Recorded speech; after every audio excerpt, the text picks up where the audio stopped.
Venus and Jupiter meet again. Welcome to Stargazers. I'm Dean Regas, astronomer from the Cincinnati Observatory. And I'm James Albury, director of the Kika Silva Pla Planetarium in Gainesville, Florida.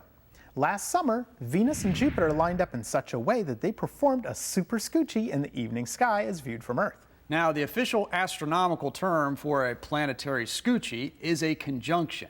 And if you happen to be a fan of planetary conjunctions like James, you're going to be really happy on August 27th. That's right, Dean. Venus is back in the evening sky and it will have another super duper close rendezvous with Jupiter. This pairing will be so close that Jupiter and Venus will be less than a full moon width apart right after sunset. What are we talking about and how does it all work? Let's show you. As many of you know, the planets orbit the sun in nested ellipses. When we view the solar system from above, the planets look like runners on a racetrack with each planet in a different lane.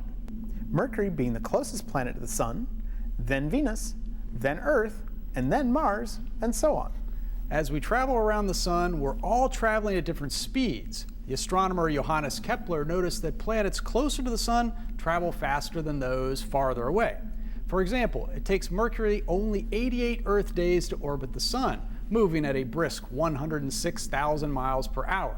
Venus, by comparison, takes 225 days to orbit the sun, moving at a slower 78,000 miles per hour.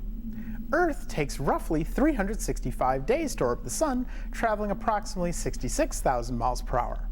Meanwhile, Mars takes almost 2 years to orbit the sun. On average, Mars is traveling about 54,000 miles per hour, dragging its two moons, Phobos and Deimos, along with it.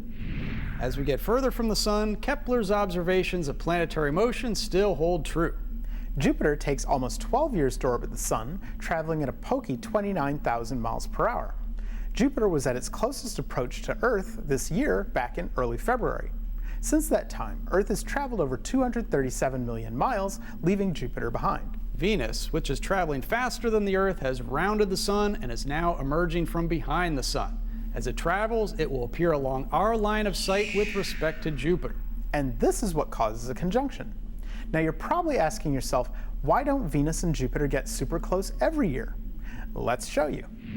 Not only are the orbits of planets nested ellipses, they're also inclined to each other. In other words, the orbits, although they appear flat, all vary in their tilt slightly. We call the tilt of a planet's orbit its orbital inclination. It's the variation in each planet's orbital inclination and the timing of planetary passages that makes some conjunctions closer than others. Venus and Jupiter usually have a conjunction every year, and they can put on quite a show.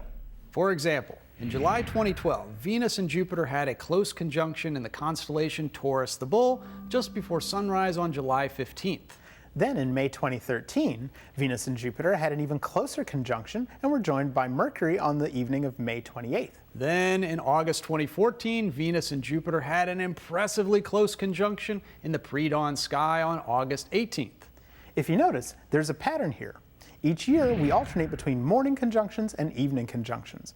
That's because every 9 months, Venus alternates between being on the eastern side of the sun, where it's visible just after sunset, and we call it the evening star. And then Venus passes the Earth, is caught in the glare of the sun for about a week, and then reappears on the western side of the sun, where it's visible before the sun rises. In this position, we call Venus the morning star. So, as you probably guessed, Venus is currently in its evening star position.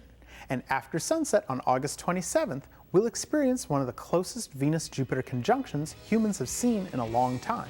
So, mark your calendars. And if you have clear skies, you can see it for yourself. Keep looking up.